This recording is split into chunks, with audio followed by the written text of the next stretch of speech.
In late 1938, a shadow was stretching across Europe, a darkness that was about to consume everything in its path. In November of that year, the world witnessed Kristallnacht, the night of broken glass. It wasn't just glass that was shattered. It was the hopes and futures of millions of Jewish people. The air grew thick with fear, and for parents, an impossible, horrifying question began to echo in their minds. How do we save our children from the coming storm? In the midst of this despair, a small flickering glimmer of hope appeared. The British government, moved by the escalating crisis, made a decision. They agreed to accept refugee children from Germany, Austria, and Czechoslovakia. Children under the age of 17 would be given sanctuary, but this lifeline came with a devastating condition, a clause that would tear families apart. Their parents could not accompany them. Imagine standing at that crossroads. The choice was stark, brutal, and utterly unimaginable. Do you send your child, your everything, into the unknown, to a foreign land with a different language and culture, knowing you might never see them again? Or do you keep them close in the familiar comfort of your arms, while the world around you crumbles into a place of certain danger? This was not a choice between good and bad. It was a choice between two different kinds of heartbreak. For thousands of parents, the answer, though excruciating, was clear. The life of their child was paramount. And so began one of the most poignant and bittersweet rescue missions in history, the Kindertransport. The first train departed from a Berlin station on December 2nd, 1938. More would follow from Vienna, Prague, and other cities under threat. These were not ordinary train journeys. The platforms were scenes of controlled chaos and profound sorrow.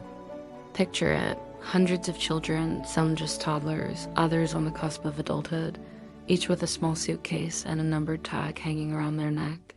They were told to be brave, to be strong. But how can a child be brave when their entire world is being ripped away?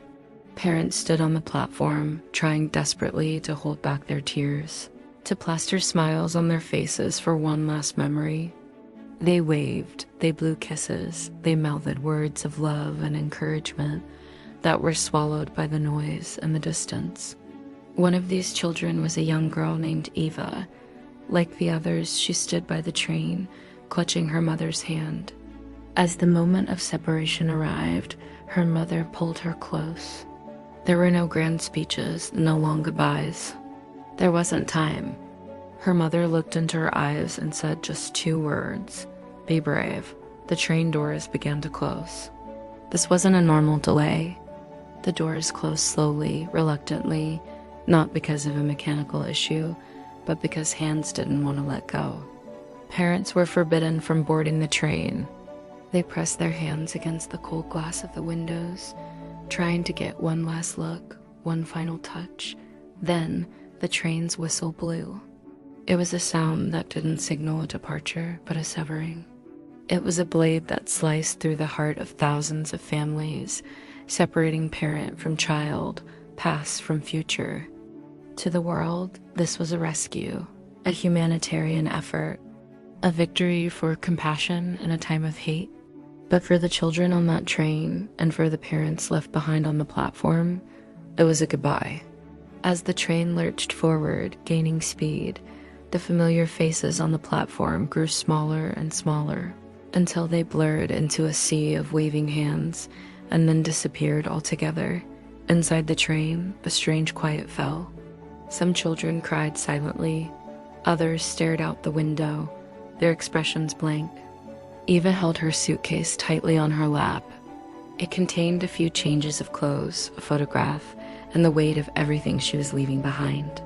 Throughout the entire journey, she never once opened it. It was as if that small case contained the last tangible remnants of her family, and to open it would be to accept that they were gone. The journey was long, lasting for days. It crossed borders, each one a step further away from home and a step closer to an uncertain future.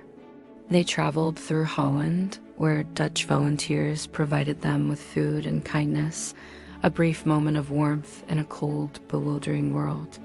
Then it was a ferry across the choppy waters of the North Sea to England, a new country, a new language, new faces.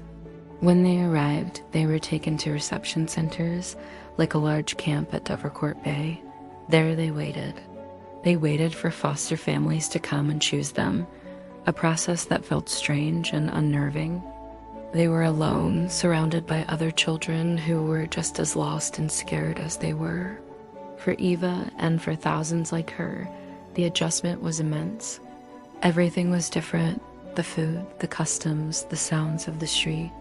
She had to learn a new language, make new friends, and try to build a new life, all while carrying the heavy burden of worry for the family she had left behind. Letters were sporadic and heavily censored. Each one that arrived was a precious link to a world that felt a million miles away. And then, as the war intensified, the letters stopped coming altogether. The silence was deafening, filled with unspoken fears and anxieties. The war raged on for 6 long years. 6 years of waiting, of hoping, of praying. When the war finally ended in 1945, there was a sense of relief, but it was quickly followed by a desperate search for news. The children of the Kindertransport, now young men and women, tried to find their parents. They wrote to the Red Cross, they scanned survivor lists, they clung to every sliver of information. For some, there were miraculous reunions. Tears of joy flowed as families, broken by war, were made whole again. But for so many others, the news was the worst imaginable. Many of the parents who had made that selfless, agonizing choice on a train platform years before had not survived. They had perished in the concentration camps, their last act on earth being the salvation of their child. Eva survived the war, her mother did not. This was the story for thousands upon thousands of the Kindertransport children. They were the lucky ones, the survivors, but their survival came at a cost that they would carry for the rest of their lives. Years later, looking back, Eva would say, "The train saved my life, but it took my childhood." She lived a long life, built a family, and found happiness. But a part of her would forever be that little girl on the train, clutching a suitcase and the memory of her mother's last words. She kept the paper tag that had hung around her neck, number 688, a fragile, yellowed piece of card, a tangible reminder of that journey, long after everything else was gone. History remembers the Kindertransport as a remarkable rescue mission, a testament to what is possible when people choose to act. And it was nearly 10,000 children were saved from the horrors of the Holocaust. But it's crucial that we also remember the story behind the statistics. We must remember the individual goodbyes, the personal sacrifices, and the silent grief of the children who survived. Their story is not just about a journey from one country to another.